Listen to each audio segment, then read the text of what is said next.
And we're scheduled, just like you were telling me about how, what good is a plan without the Lord? And so, the Lord that we kind of like our strategic planning Lord, so to speak, or juggernaut, and so we're all going to get into a car at 6:15 and go over there and give him a complete report about what we're doing, and letting him know everything that we're up to, and making sure that he's happy with everything, and asking him if he's happy, and then even though I can't hear him, I'm just gonna hope that he kind of rattles the cage that I'm in and tells me whether we're doing a good job or not. Okay, and of course another way that we figure out whether we're doing a good job or not is what? If you're not advanced like me, and the Lord's not talking to me directly, how do I figure out if? Yeah, we go to the Association of Devotees and we say, okay, well, are you guys pleased? Are you guys happy? And if you're all happy, well, that's a pretty good indication that the Lord's happy, right? Yeah. Okay, so that's what we're up to tonight. We're going to go and talk to him. So, specific, measurable, accountable. Accountable means who's going to do it.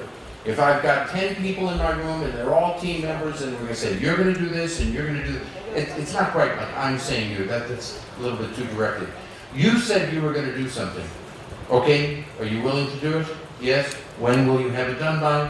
Okay, great, we're going to mark that down. You said you were willing to do something? Okay, great. When will you get it done by? You said you're going to do something? Okay, fine. Everybody volunteers for everything to do. Okay, great, it's all documented and so away we go get it done. Next week, next month, don't know what the interim period of time is, shouldn't be more than 1 month. Better if it's 1 week.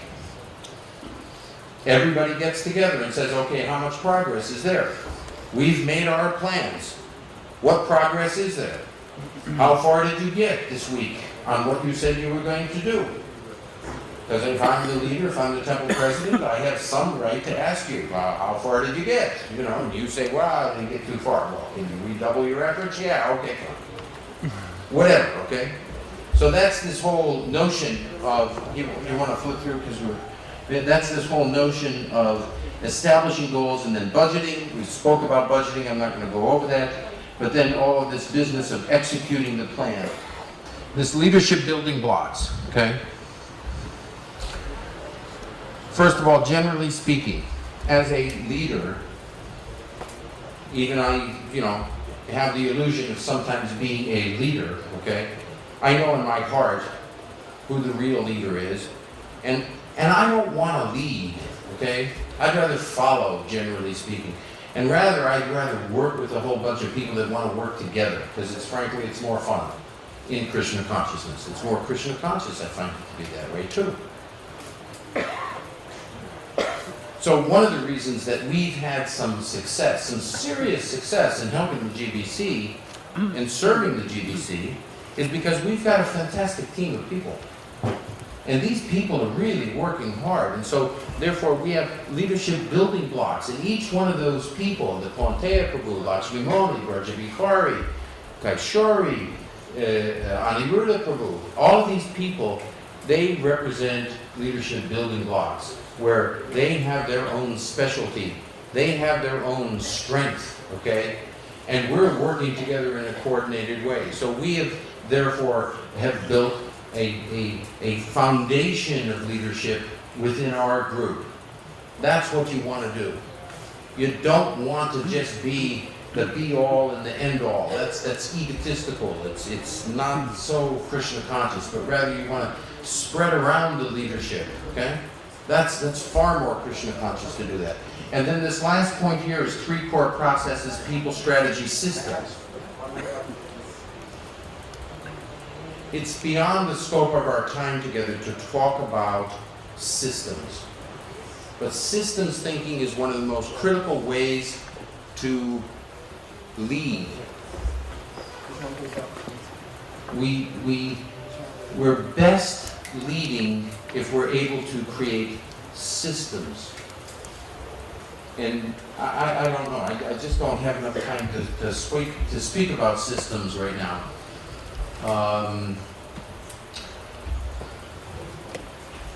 Not sure what we should do about it.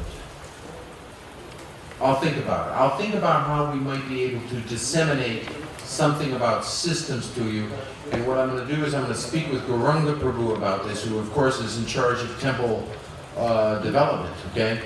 So, and Gauranga has this great team of people that he's working with, so that's what I'm going to do. In fact, that's the best thing to do. Now, here, notice something.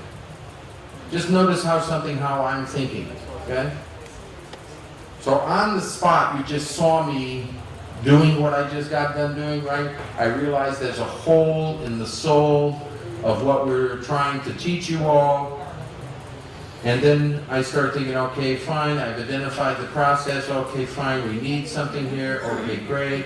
Now, I'm competent to talk to about, I can create a course about systems, but no, we're gonna, Gauranga, okay, temple development, okay, fine.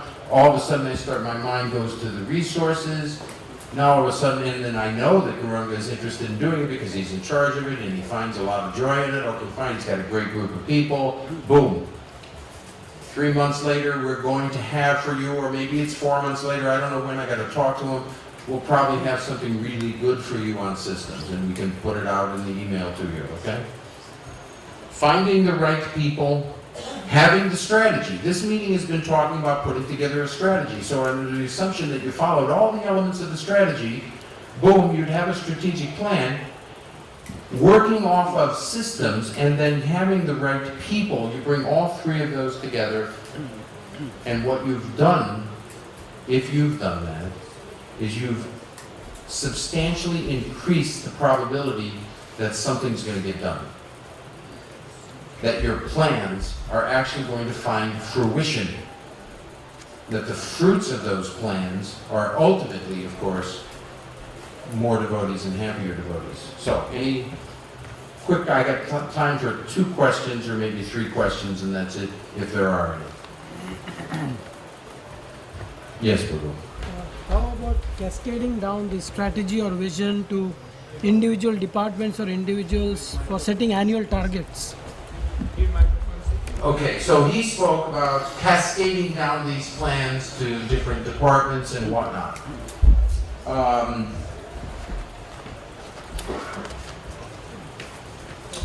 I have a great slide on that shows that cascading plan. It's beyond the scope of our time together, but I spoke briefly about cascading plans in that here's the GBC plan, now here's your plan, and what you're going to do is you're going to import some of the GBC plans according to what you feel is appropriate into your plan, and that is in fact a cascading plan, okay? Yet your plan is also going to have those things that are specific to your temple that your temple needs. You use the same methodology for your departments. Now, if you have a big temple, and let's say you have 15, 30 people working in outreach, they should actually be creating their own outreach plan that you then, as the temple president, are helping them to create, okay? So, of course, some of what I said in the very beginning, my talk is going to assume a kind of a medium-sized temple, but a larger temple, you would have cascading plans. I hope that answers the question. We've got time for one more question if there is. Yeah. Someone else? Me? I mean, you mentioned we encounter problems, so we also use the word challenges. Can you help with our definitions and concept? What is the difference between problems and challenges? Well, I think that words can be important.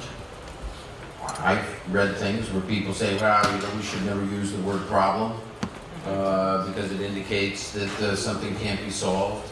I don't know. I don't like myself. I think that the word choices can be important. They certainly are important culturally speaking. So long as we're not trying to find power in linguistics alone. but we're understanding that the only power that we have is the power that the Lord gives us. And that the words themselves that we're choosing inherently, okay, only have power if the Lord is choosing to allow us to be powerful. So, you know, I don't personally shy away from saying, hey, we got problems. I'd rather pull something straight out of the first verse of the Srimad Bhagavatam, which basically says, hey, we need to distinguish reality from illusion. And if it's real to say, hey, we've got problems, then we should say we've got problems.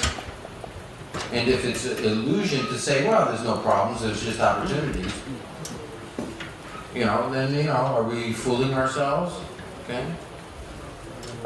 So, yeah. Okay, so look, thank you for your rapt attention. I'm, of course, humbled with the fact that you all decided that you wanted to stay a little bit longer. So fair enough. And we're going to go see the Lord now. So, Hare Krishna.